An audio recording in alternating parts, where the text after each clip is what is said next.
Muito bem, voltamos a falar direto da página do Jornal Visão Espírita, no YouTube e no Facebook, para mais uma Gota de Espiritismo. E hoje, quarta-feira, é dia de Gota do Evangelho no Lar.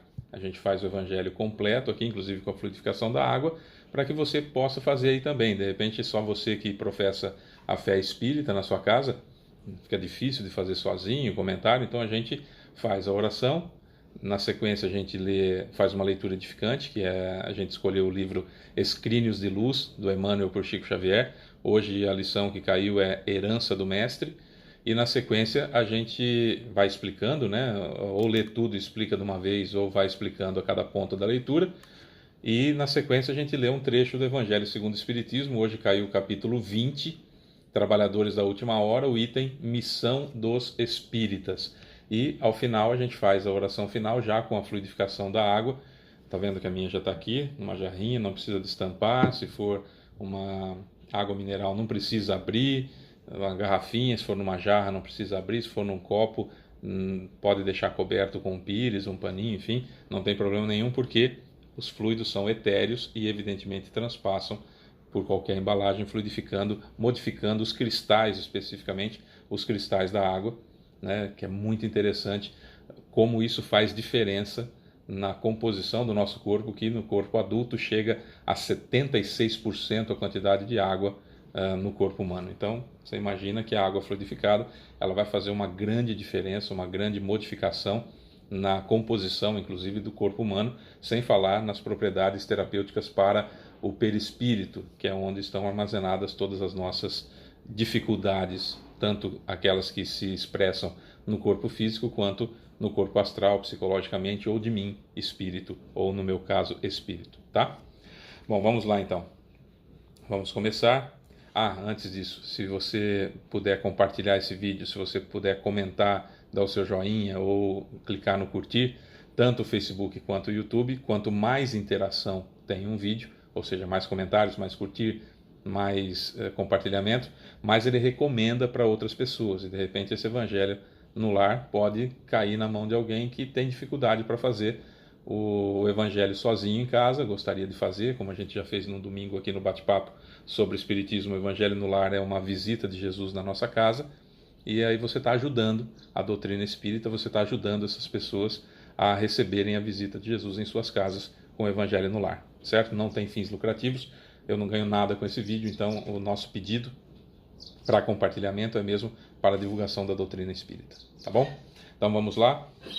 Elevemos o nosso pensamento até Jesus, ou seja, pensa em Jesus como você o conhece, para elevar o seu pensamento e, consequentemente, a vibração. Então, elevemos o nosso pensamento até Jesus. Senhor Jesus, querido Mestre e amigo, Deus Pai Todo-Poderoso, amigos, mentores, benfeitores que já se fazem presente em nossa casa, nosso querido anjo guardião ou guia espiritual, desde já, nosso obrigado pela presença. Senhor Jesus, gostaríamos de agradecer por tudo de bom que nos aconteceu na última semana, agradecer também por tudo de ruim que não aconteceu na última semana e, claro, por tudo de ruim que aconteceu na última semana, porque sabemos que é o expurgo das nossas imperfeições, quitação das nossas dívidas, e com isso são benesses para nós, é para a nossa evolução, e que a gente entenda isso não só da boca para fora, dos lábios para fora, mas dentro do próprio coração. Muito obrigado, Senhor Jesus, pela sua presença em meio a nós. Somos mais de 2 reunidos em teu nome, e como o Senhor mesmo disse, o Senhor estaria em meio a nós, então muito obrigado. E agora começamos com os nossos pedidos. Pedimos que a nossa mente seja o elo entre os benfeitores espirituais e cada uma das pessoas que vão assistir esse vídeo, que estão acompanhando nesse momento, para que nós tenhamos a oportunidade de ser úteis a cada uma dessas pessoas, e principalmente que a sua mensagem chegue o menos distorcida possível, e que a imensidão de nossas imperfeições fiquem nesse momento um pouco de lado, que o Senhor não as leve em consideração, mas sim o desejo de servir, o desejo de ser útil de cada um de nós nesse momento. Sabedores então de sua presença em meio a nós, e já por esse acréscimo de misericórdia, muito obrigado, Senhor, e que assim seja. Bom, como eu disse, nós vamos estudar no livro Escrínio de Luz, escrito por Emmanuel, através de Chico Xavier, o item Herança do Mestre. Referência, claro, a Jesus. Vamos lá? Perdoa 70 vezes 7 cada dia. Esquece todo o mal. Serve sem recompensa. Não amealhes riquezas acessíveis à traça ou à inconsciência de malfeitores. Procura a verdade para que a verdade te encontre. Bate à porta da luz através do esforço reiterado no bem, a fim de que a luz te responda. Tem ânimo no círculo de todas as vicissitudes. Persevera na bondade até o fim. Se teu irmão exige a caminhada de 1000 passos, avança 2000. A quem te pedir a capa, cede igualmente a túnica. Ore pelos que te perseguem. Ajuda os adversários. Não permitas que a treva te domine. Abençoa os que te caluniam. Seja a claridade do mundo que espera de teu concurso, de tua ajuda, uma vida melhor. Compadece-te dos doentes. Auxilia as crianças e os velhos. Não recuses o copo d'água ao sedento. Divide o pão com o vizinho necessitado. Cura os enfermos e ensina-lhes a direção do reino de Deus. Não desencorajes o companheiro. Sacrifica-te pelo engrandecimento comum. Abre o coração aos avisos celestiais. Ouvida, esquece todas as vacilações. Crê no poder divino e santifica-te nas boas obras. Seja o abençoado servidor de todos. Não procures os primeiros lugares nas assembleias, mas aprende a ser útil em toda parte. Ama o próximo até o sacrifício, porque, perdendo a vida em favor dos outros, ganhá-la-ás, você as ganhará, abundantemente na eternidade. E, se abandonado de alguns, em tua devoção à justiça, receberás a glória de partilhar as alegrias da família universal. Eis, meus amigos, alguns tesouros da herança sublime do Mestre crucificado, cuja suprema renunciação hoje lembramos. Usemos semelhantes valores em todos os ângulos do caminho evolutivo e o Senhor estará conosco tanto quanto necessitamos permanecer com Ele. E também nesse item tem uma citação do livro de Júlio Dantas, em Rosas de Todo o Ano, sobre a felicidade, que diz: a felicidade é qualquer coisa que depende mais de nós mesmos do que das contingências e das eventualidades da vida. Olha, quando a gente fala sobre a herança de Jesus e quando a gente fala de perseverar na bondade até o fim, quando a gente fala de ter ânimo no círculo de todas as vicissitudes, ou seja, não desanimar apesar de tudo de ruim que aparentemente está acontecendo na nossa vida, da ideia de perdoar 70 vezes 7 a cada dia, parece-nos absolutamente pueril, infantil, parece-nos até fora da realidade, se nós imaginarmos Jesus como Filho de Deus. Esse é o ponto. Filho de Deus, ou seja, o próprio Deus encarnado, porque aí a missão dele foi extremamente fácil, porque aí com todo o poder de Deus a missão foi fácil. Então isso nos coloca muito distantes dele e parece uma coisa absurda que só ele consegue fazer. Outra situação extremamente interessante é nós não entendermos a reencarnação como um fato. Ah, Fábio, mas a reencarnação é provada hoje cientificamente. Eu sei, hoje nós estamos em 2023. Então hoje nós sabemos cientificamente que existe a reencarnação. Ponto pacífico, ok. Quando esse livro, Escrívimo de Luz, foi escrito, quando Jesus vivenciou aqui há 2000 anos e os evangelistas registraram aquilo que estava acontecendo, não se tinha informação científica comprovando a reencarnação. Quando Kardec escreveu o Livro dos Espíritos, quando criou o Espiritismo em 1857, também não tinha as informações acerca da reencarnação como um fato científico. E ainda assim trouxeram todas essas maravilhas. O que eu quero trazer aqui para você é: vamos imaginar que não existisse a reencarnação, que fosse uma grande invenção, que fosse um dogma religioso apenas. Então tira a reencarnação, não existe. Nada do que foi falado aqui faz sentido. Nada. Por que eu vou perdoar? Por que eu vou esquecer o mal? Por que eu vou servir alguém sem recompensa nenhuma? Se morreu, acabou. Percebe que não faz sentido? Então, tudo que Jesus fez, tudo que Jesus ensinou, toda a forma de agir cristã que nós estamos aprendendo há tantos séculos, elas ficam sendo bobagens, absolutamente impossíveis de se colocar em prática e sem necessidade de fazer isso. Por que eu vou fazer isso? Agora, traz a reencarnação, que é um fato, para nós então estamos num período privilegiado da história, Qualquer um de nós pode buscar informações sobre a reencarnação e vamos ver que existe, comprovada cientificamente, né, por diversas faculdades espalhadas pelo mundo, entre elas a Universidade de Harvard, né, que se não é a melhor do mundo, é uma das melhores do mundo. Então estamos falando de algo comprovado. Beleza, existe a reencarnação, ótimo. Então existe alguma coisa além de mim, além do meu corpo que você está vendo, que sou eu, o espírito. Beleza, tá. Tudo faz sentido. Aí tudo faz sentido. E comportarmos-nos como Jesus é a meta de cada um de nós por um negócio chamado evolução. Quanto mais evoluído, menos dores. Quanto mais evoluído, menos sofrimentos. Quanto mais evoluído, menos situações expurgantes. Certa oportunidade alguém disse assim: sofremos porque somos humanos. Erramos porque somos humanos. Somos humanos porque ainda erramos. Somos humanos porque ainda sofremos. A dor, isso é importante. A dor, seja ela qual for, que nos visita, que nos procura e que se aproxima de nós de uma forma bastante contundente, qualquer que seja a dor, e todos nós sofremos por algum motivo, qualquer que seja a dor, essa dor é característica dos animais, do princípio inteligente. Então, o princípio inteligente evolui através da dor corpórea, da dor do corpo físico, da dor da decomposição, da dor das vicissitudes, vamos colocar assim, do corpo.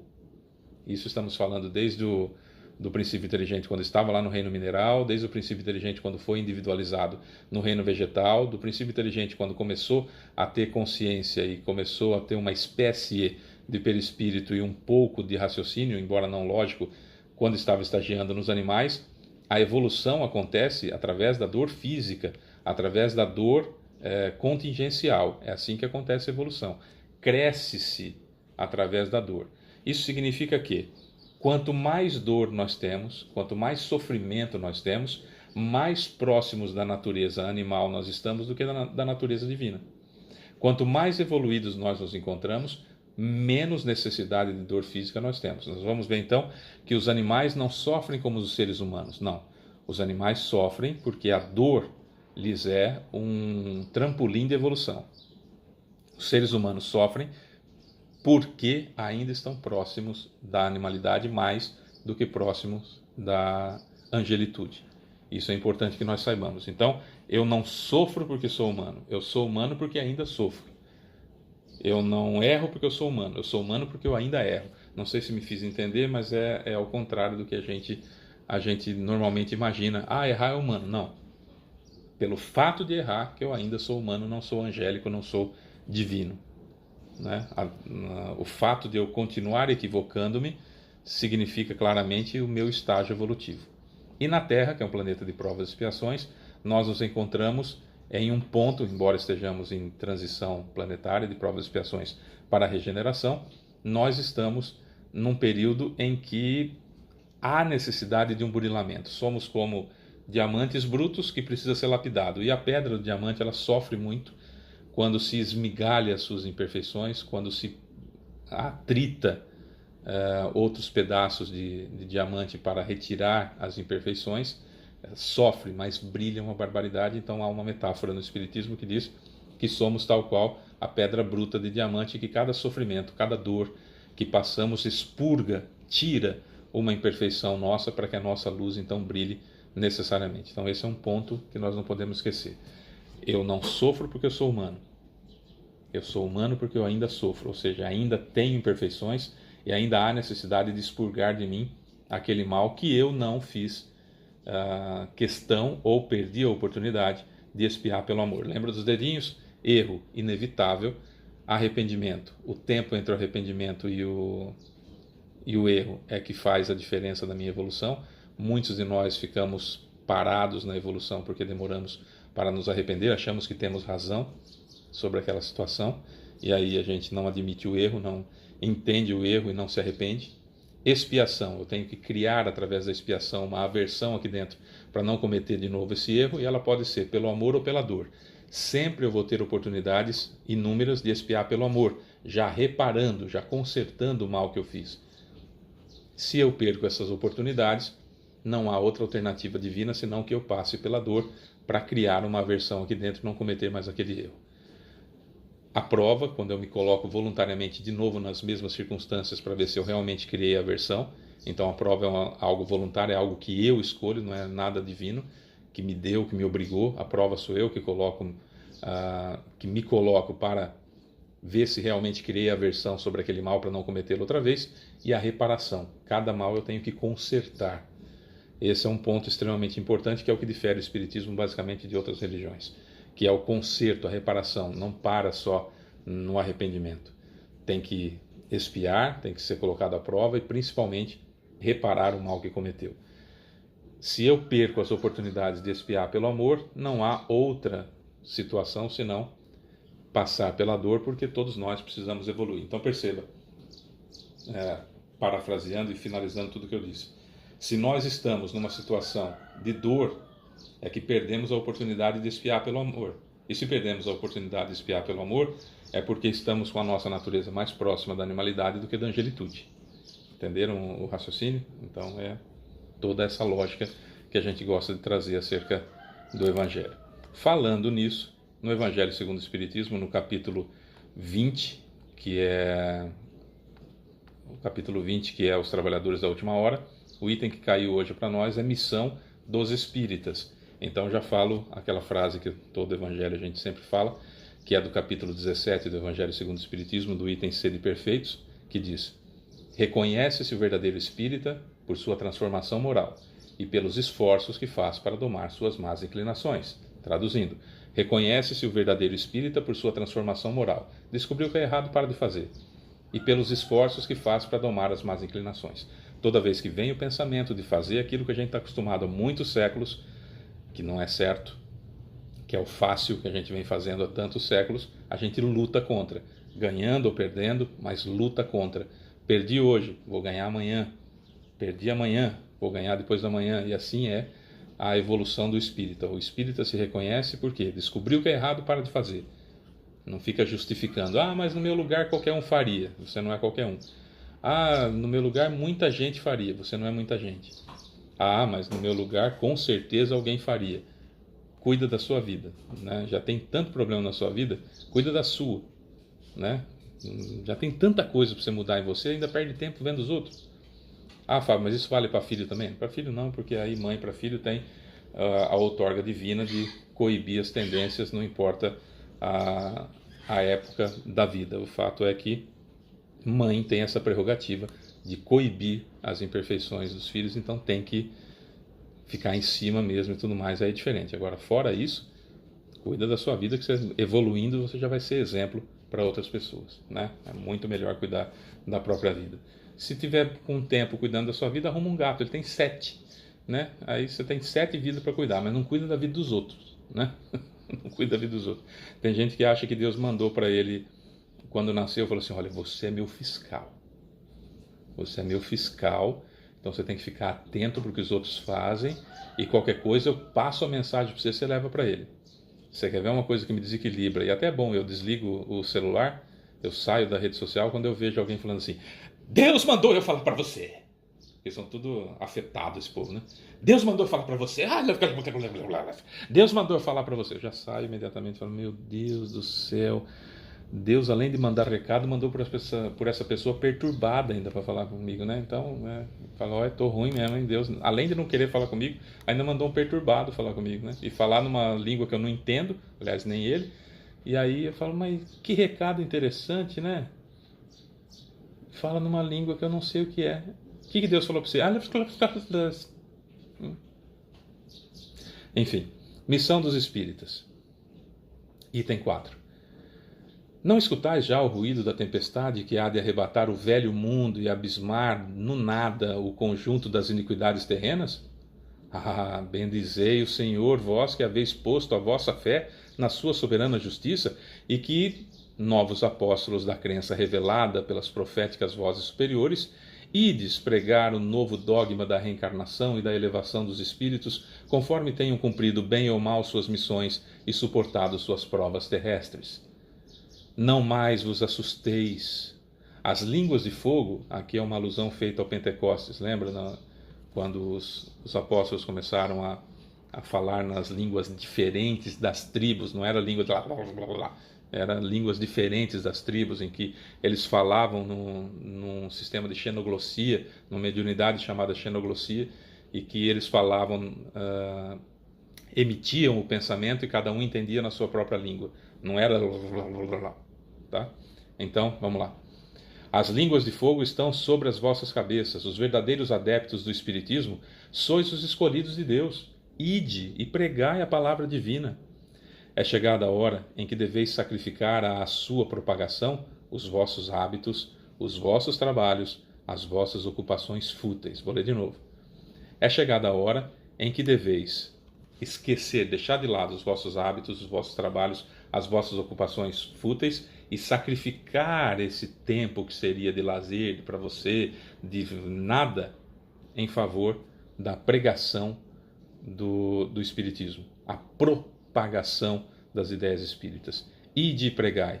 Convosco estão os espíritos elevados. Certamente falareis a criaturas que não quererão escutar a voz de Deus, porque essa voz as exorta, as convida, as praticamente obriga incessantemente à abnegação. Ninguém quer saber muito de abrir mão das coisas, porque não entenderam muito essa história de que nós estamos aqui de passagem, né? Muitos acreditam que morreu, acabou, não sabem que existe a reencarnação ainda. Outros que existe um céu e um inferno e que por bajular Deus já está no céu, ou porque bajula a mãe dele, ela dá um jeitinho de colocar no céu, sabe? Ou outros que vão para o inferno, mas que na hora de ir para o inferno Deus vai ficar com dozinha, fala, não, afinal de contas, né? Você morava em tal lugar, tinha umas dificuldades, tinha verme, tinha barriga com verme, né? Era barrigudinho, tinha barriga com verme, tinha as lombrigas, então vai para o céu. A gente acha que sempre vai dar um jeitinho, né? Não vai, viu? Não vai. Mas também não existe inferno. O que existe é a reencarnação e que a gente se depura, né? Bom, pregareis o desinteresse a quem? Aos avaros, aos avarentos. A abstinência aos dissolutos, que não estão nem aí. A mansidão aos tiranos domésticos, como aos déspotas, por exemplo. Palavras perdidas eu sei, diz o Espírito aqui. Essa aqui é uma exortação de um Espírito, tá? Palavras perdidas eu sei, mas não importa. Faça mistério, ou seja, é necessário. Regueis com os vossos suores o terreno onde tendes de semear, porquanto ele não frutificará e não produzirá, senão sob os reiterados golpes da enxada e da charrua evangélicas. Charrua ou arado, tá? Ide e pregai. Ó todos vós, homens de boa fé, conscientes da vossa inferioridade em face dos mundos disseminados pelo infinito. Lançai-vos em cruzada contra a injustiça e a iniquidade. Ide e proscrevei esse culto do bezerro de ouro que cada dia mais se alastra. Aqui uma alusão feita a Moisés, quando Moisés foi buscar, através da sua mediunidade de efeitos físicos, os mandamentos,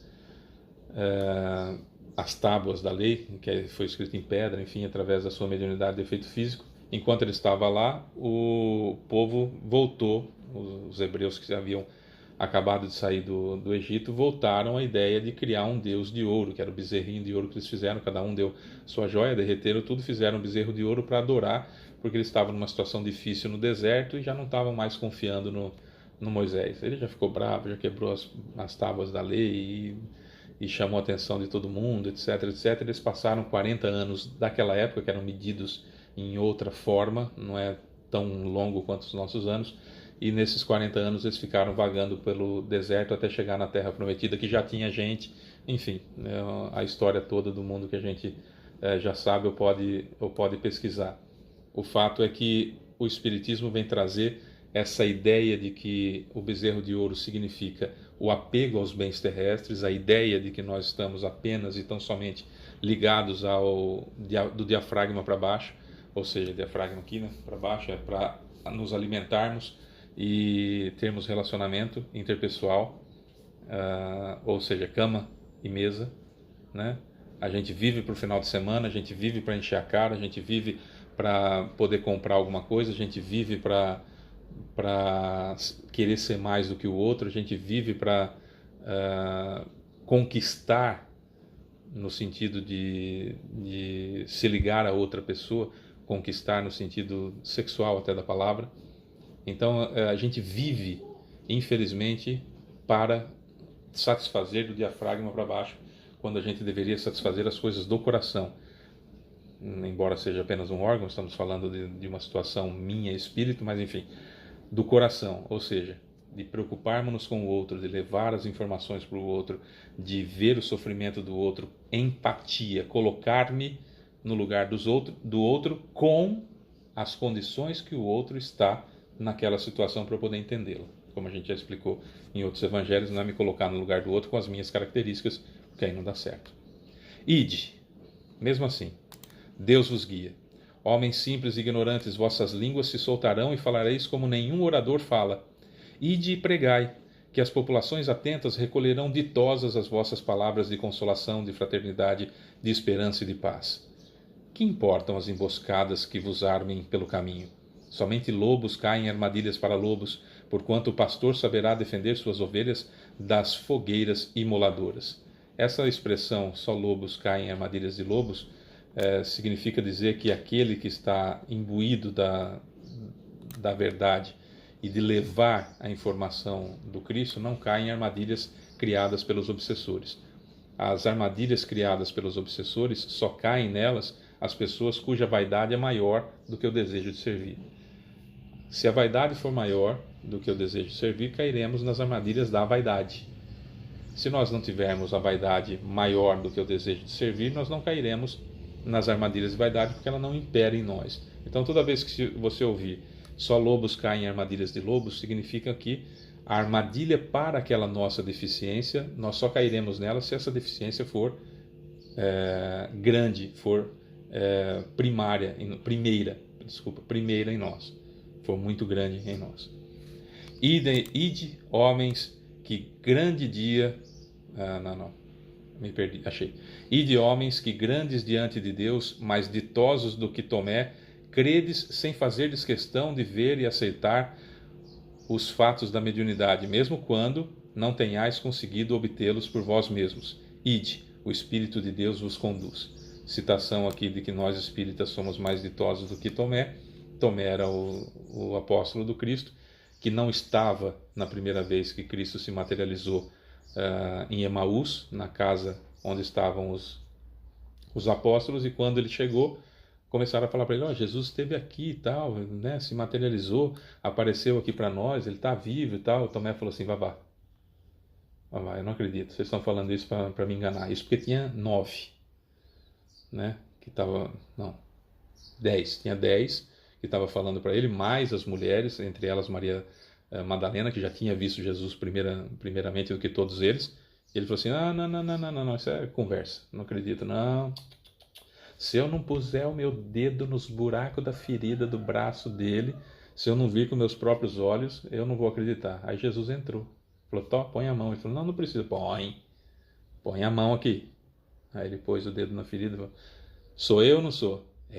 Aí Jesus fala: bom, tudo bem, bendito é você que percebeu isso porque viu, mas benditos serão, ditosos serão os filhos de meu Pai, que crerão, acreditarão, mesmo sem ter visto. É essa citação que está fazendo, que os Espíritos estão fazendo aqui nessa situação. Marcha, pois, avante, falange imponente pela tua fé. Diante de ti os grandes batalhões dos incrédulos se dissiparão, como a bruma da manhã aos primeiros raios do sol nascente. Quanto mais a gente falar sobre o Espiritismo, aquela penumbra da noite some diante do sol que é o Espiritismo. A fé é a virtude que desloca montanhas, disse Jesus. Todavia, mais pesados do que as maiores montanhas, jazem depositados nos corações dos homens a impureza e todos os vícios que derivam da impureza.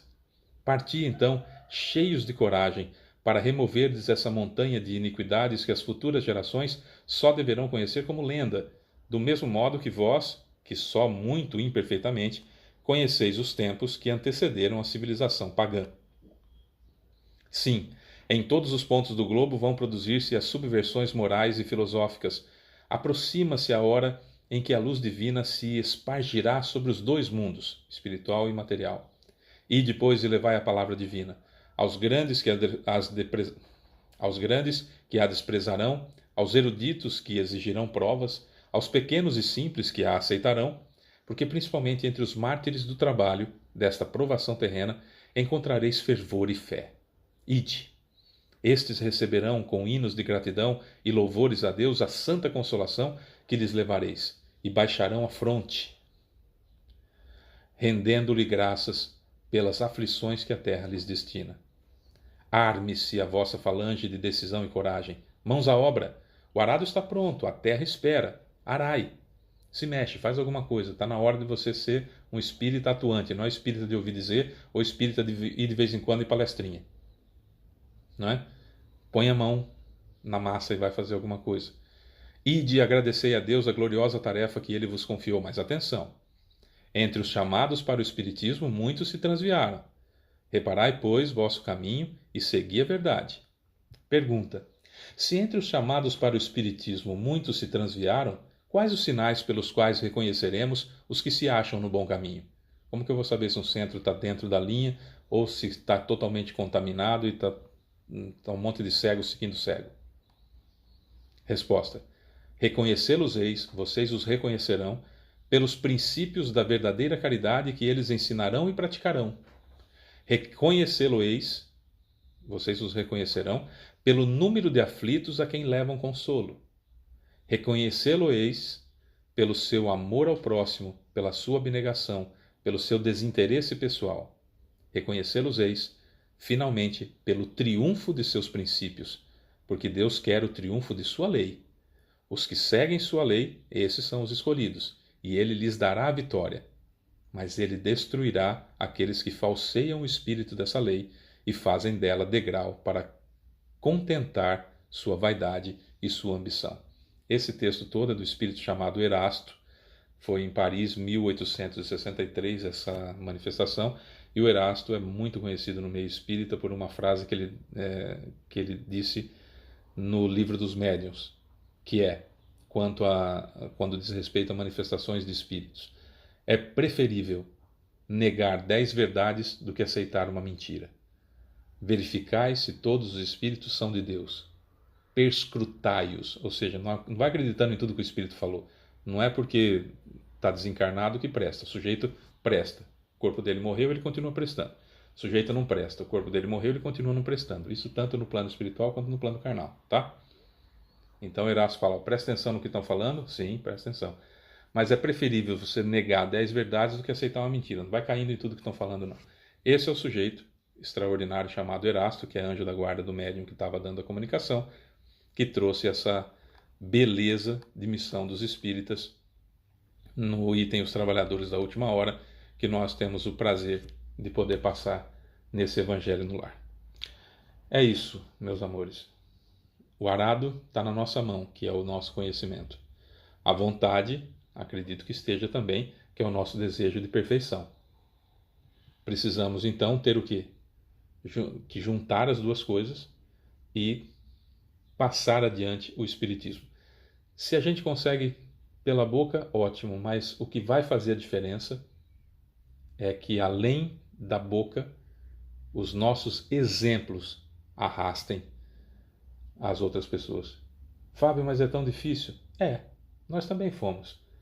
Hoje nós somos espíritas, mas há alguns séculos antes, nós éramos pessoas, muito provavelmente, que estávamos atirando pedras ou colocando pessoas com mediunidade em fogueiras. Não é? Tudo evolui. Tudo. E a seu tempo. Precisamos plantar. Jogar a semente, como na parábola do semeador. Jogar a semente. Algumas vão cair no caminho e o maligno vai levar embora. Algumas vão cair em terra fofa. Vão germinar, mas o sol, quando aparecer, vai queimar porque não tem raízes. Algumas vão cair em espinheiros. Vai crescer bonito, mas os problemas do dia a dia, que são os espinhos, a dificuldade do dia a dia, a busca pela satisfação daquilo que é do corpo e não do espírito, vai fazer com que morra a palavra. Mas muitas dessas sementes vão cair em terra boa e vão render 30, 60 ou 100 por um. Trabalhemos. Bom, vamos lá, vamos fluidificar a nossa água então. Eu não fluidifico a água de ninguém, tá? Que está assistindo pelo celular, ou pelo computador, ou tablet, enfim. Você que vai ser o elo entre os benfeitores espirituais que estão aí na sua casa e a água, tá? Como que é isso? Os fluidos dos espíritos vão entrar aqui pelo chakra coronário, nessa área aqui da cabeça, vai passar por dentro de você, que a gente chama de metabolizar, e não precisa esticar a mão, não precisa nada disso, mas é bom para nós que não temos tanto conhecimento de prospecção magnética, que nós coloquemos a mão aqui e imaginemos que está entrando aqui pelo meu chakra coronário, metabolizando no meu corpo e saindo pelas minhas mãos. É essa imaginação que eu tenho que fazer, porque eu crio matéria mental e aí acontece exatamente dessa forma e os eflúvios vão ser colocados para a modificação dos cristais da água. Certo? Então vamos lá. Senhor Jesus, querido Mestre e amigo, Deus Pai Todo-Poderoso, amigos benfeitores da casa, nosso querido anjo guardião, nosso muito obrigado pela oportunidade do Evangelho no lar. Muito obrigado, Senhor Jesus, pela sua visita, pela sua presença. Bom, pedimos nesse momento então, Senhor, pela fluidificação da água, mas principalmente que o Senhor não olhe as nossas imperfeições, mas a fé que anima o coração de cada um de nós, o desejo de cada um de nós nesse momento de ser instrumento da sua paz. E por isso, nos colocamos à disposição para que os eflúvios possam chegar até a água, fluidificando-a, de modo que ela seja um excelente refazimento para o nosso perispírito e, se for possível, necessário e permitido, que também seja para a reconstrução, reparação e refazimento do nosso corpo físico. Sabemos de sua misericórdia, Senhor Jesus, e pedimos por um acréscimo dela, um acréscimo da sua misericórdia, e pedimos também, de coração, que o Senhor não olhe, repito, as nossas imperfeições, mas a fé que anima o nosso coração nesse momento, o desejo de servir, o desejo de ser útil, a vontade de ser o elo entre os benfeitores espirituais e a água que está sendo fluidificada. Cientes, Senhor Jesus, da sua misericórdia, cientes do seu acréscimo dela e do seu carinho por nós, seu amor por nós, já agradecemos por isso, não só ao Senhor, mas todos os mentores e aqueles que estiveram aqui conosco participando do Evangelho no Lar. Muito obrigado e que assim seja. É isso, meus amores. Semana que vem tem mais, toda quarta-feira tem o Evangelho no Lar, a gente participa junto. Beijo pra você que fica, eu sou Fábio Pereira, mais uma gota de Espiritismo agora, quarta-feira. Tchau.